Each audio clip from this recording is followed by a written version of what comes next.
Olá, começa agora mais um Diálogos Políticos e hoje nós vamos falar sobre as organizações não governamentais.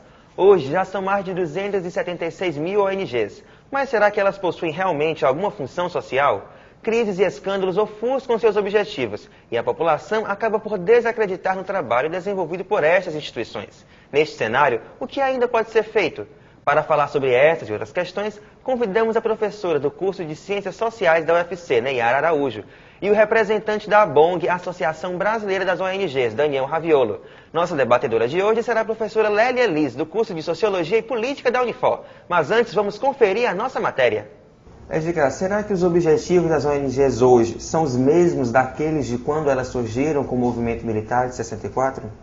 Eu acho que a diversidade, né, das ONGs, né, e das temáticas de atuação das ONGs indicam bem que esses objetivos vão se modificando. Né? Então, se você prestar atenção, se você fizer uma pesquisa, você vai ver que as primeiras ONGs, né, foram muito voltadas para essa questão dos direitos humanos, né, principalmente com a questão da ditadura militar, né, e com o processo de redemocratização. Então, elas se incorporam a esse momento. Então, a temática de atuação, os objetivos estão muito voltados para essa temática. Né? E depois você vai ver que outras ONGs aparecem trabalhando a questão ambiental, por exemplo. Né? E assim, a própria diversidade, né, de atuação das ONGs, né, define que há uma diversidade também nas temáticas que elas trabalham, muito voltadas para as necessidades, né, e de acordo com o momento. O senhor acredita que as ONGs sofreram algum abalo com relação à sua credibilidade hoje em dia? Não, acho que não. Né? Se a gente vai ter, por exemplo, hoje ONGs que são referências em termos de credibilidade, em termos de seriedade. Né? E assim, a maioria que eu convivo, a gente fazendo parte de ONGs, são de ONGs sérias, né? Que tem sua credibilidade, que tem sua história construída em termos da utilização, né, utilização correta dos recursos, sejam da iniciativa privada, sejam de recursos públicos, sejam recursos de doações. Né? Então, eu acho que a credibilidade das ONGs não tem modificado. É lógico que, como em qualquer segmento, qualquer setor, você vai ter ONGs que têm credibilidade e que usam, né, corretamente os recursos e outras não. Né? A gente sabe que tem ONGs criadas por parlamentares, por exemplo, só para receber emendas do orçamento a partir da definição desse próprio parlamentar. Acabamos de ver aí a diferença que existe entre os objetivos das ONGs quando elas surgiram e agora. Mas, Daniel, quais são os reais objetivos das ONGs? Como nós podemos defini-los? Bom, se for para ter uma definição, seria diversidade, certo? Porque as áreas de atuação das ONGs, os campos são inúmeros. Né? Inclusive, quando o Edgar fala de que o campo era de direitos humanos, é porque de alguma maneira permanece uma visão de direitos humanos. Todas as ONGs trabalham dentro de uma visão de direitos humanos.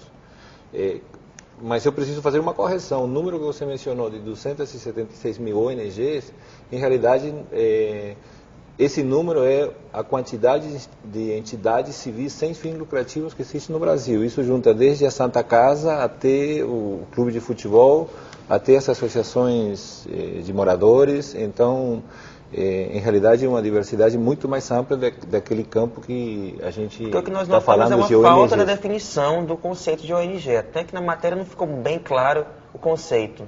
Em realidade, a ONG é mais um conceito do que uma definição jurídica, certo? Porque não existe juridicamente ONG, ninguém cadastra uma ONG. Então, vai mais para um conceito que são instituições criadas por pessoas da sociedade civil, portanto, são de direito privado, mas com finalidade pública, e elas estão orientadas para o bem comum, para a procura de conseguir avanços em diversos campos da sociedade que teriam esta questão do direito humano como tema transversal, tanto quem trabalha com educação, como quem trabalha com geração de renda para pequeno agricultor no campo, com quem trabalha com comunicação e escola como nós, pensando aqui no universo de Fortaleza. Mas é um conceito, são instituições que trabalham para promover a cidadania de pessoas através da vigência de direitos humanos nos seus inúmeros campos.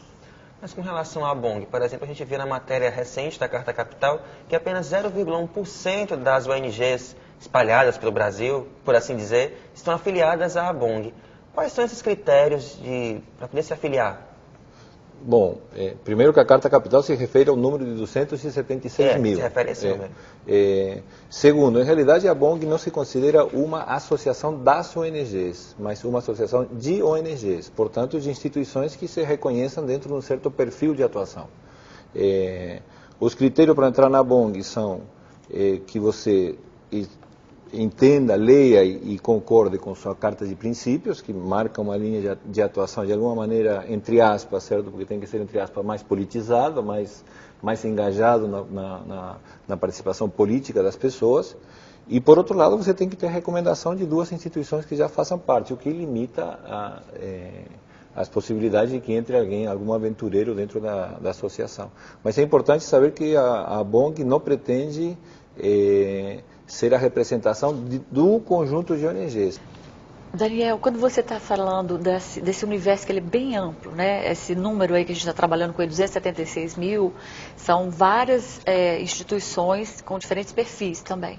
E eu queria que você falasse um pouco, porque é usado normalmente como sinônimo, né? São usadas expressões como sociedade civil, ONG, terceiro setor. Né? E isso confunde muito também a compreensão do papel dessas entidades, né? E a sua especificidade. Por quê? Eu estava falando do Silvio Cassebávia, né? Que já foi diretor-presidente, se não me engano, da BONG.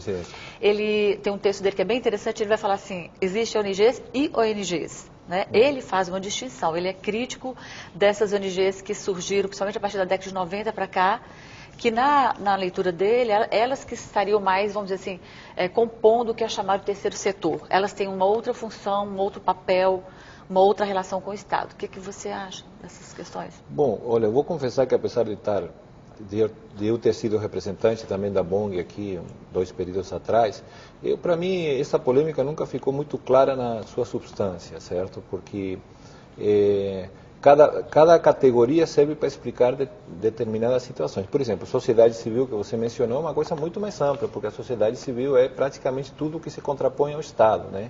É tudo aquilo que se movimenta por fora do poder estatal. Então, dependendo das concepções de sociedade civil, porque também são várias, você pode até puxar empresas para dentro do conceito de sociedade civil.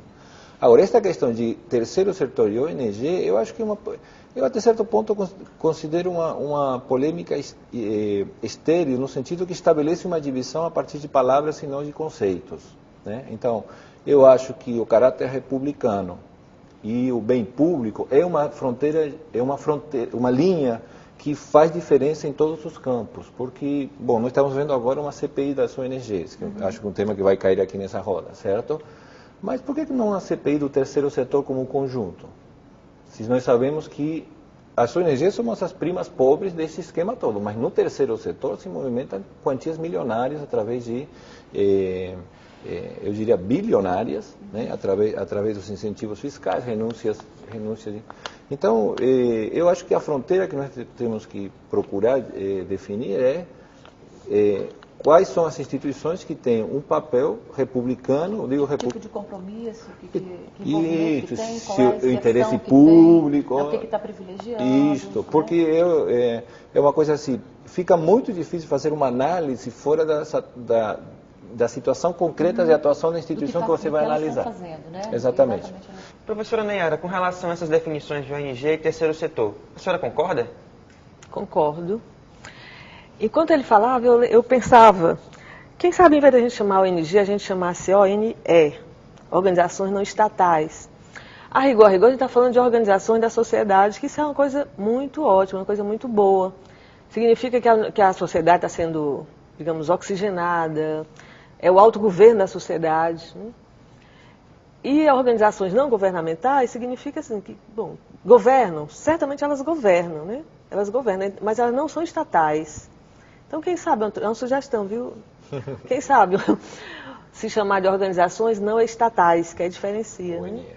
Mas seria o quê? Além de uma nova definição, novas leis para isso? Não, a compreensão mais clara, que eu acho que era o que a Lélia estava questionando aqui, é a pouca compreensão do que isso significa. Geralmente, quando se fala organizações não governamentais, se pensa alguma coisa, o Estado não está cumprindo o seu papel. Que isso é talvez uma coisa um pouco equivocada em certos pontos. Eu não digo em tudo, mas em certos momentos isso é uma coisa equivocada, é uma leitura equivocada. Por quê? Pode significar, ao contrário disso, pode significar que a sociedade está se governando. Isso é muito bom, muito positivo do ponto de vista da democracia. Eu peço licença aos nossos convidados. O Diálogos Políticos vai para um breve intervalo, mas volta já.